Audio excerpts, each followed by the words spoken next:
আসসালামু আলাইকুম বন্ধুরা, আজকে তৈরি করে দেখাবো মোমো স্যুপ রেসিপি। খুব সহজ উপায়ে আর অল্প কিছু উপকরণে তৈরি করা যাবে আজকের এই স্যুপটা।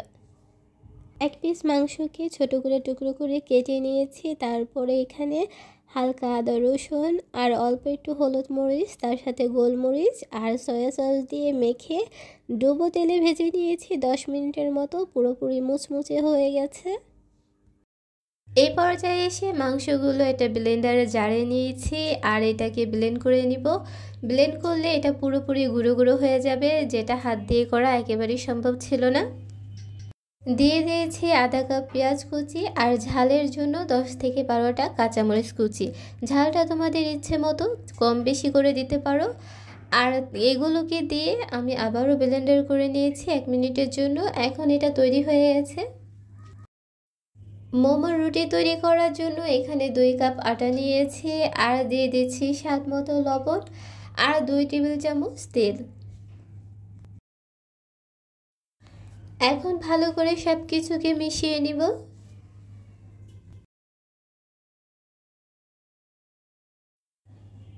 মেশানো হয়ে গেলে কুসুম গরম পানি দিয়ে ডোটা তৈরি করে নিব। ডোটা তৈরি হয়ে গেলে এভাবে ছোট ছোট লেচি কেটে নিতে হবে। তারপর এটা ছোট রুটি তৈরি করে নিতে হবে। রুটিটা হয়ে গেলে পুর দিয়ে দিতে হবে। পুরটা দিয়ে এভাবে একটু চেপে চেপে চারপাশ থেকে ভালো করে লাগিয়ে নিতে হবে, যাতে রুটিটা খুলে না যায়। আর এভাবে 2 কোণাটা একটু ভাঁজ করে নিয়ে পানি দিয়ে একটু চেপে লাগিয়ে দিলেই হয়ে যাবে সুন্দর একটা ডিজাইন। এটা অনেকটা দেখতে মাশরুমের মতো লাগে। তো যাই হোক, একই নিয়মে সবকটা তৈরি করে নিয়েছি। তোমরা চাইলে অন্য কোনো ডিজাইনও তৈরি করে নিতে পারো। স্যুপটা তৈরি করার জন্য সামান্য তেল দিয়ে দিচ্ছি কড়াইতে। আর তেলটা যখন গরম হয়ে যাবে তখন এখানে 4 থেকে 5 কোয়া রসুন কুচি অ্যাড করে দিচ্ছি। রসুনটাকে হালকা বাদামি করে ভেজে নিব। রসুনটা ভাজা হয়ে গেলে এখানে 2 চা চামচ টমেটো সস দিয়ে দিচ্ছি আর দিয়ে দিচ্ছি 1 চামচ সয়া সস। এই পর্যায়ে এসে দিয়ে দিচ্ছি 2 কাপ পানি। এই পর্যায়ে এসে 1.5 চামচ কর্নফ্লাওয়ার দিয়ে দিচ্ছি।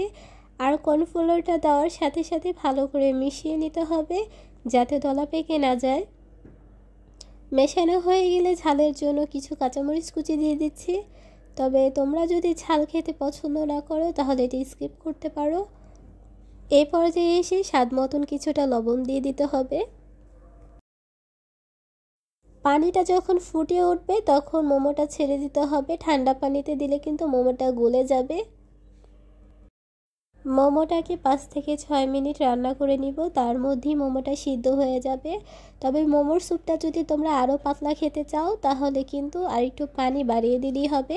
তবে এই থিকনেসটা আমার খুব ভালো লাগে। তো বন্ধুরা, দেখতেই পাচ্ছ কত সহজে আর কত অল্প সময়ে তৈরি করা যায় এই চিকেন মোমো স্যুপ। এটা যেমন খেতে টেস্টি আর এটা ভীষণ হেলদিও।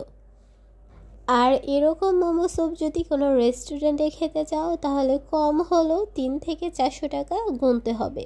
তো খুবই অল্প কিছু উপকরণে ঘরেই তৈরি করা যায় যদি এরকম চিকেন মোমো স্যুপ, তাহলে বাহির থেকে কেন চড়া দামে কিনে খাবো।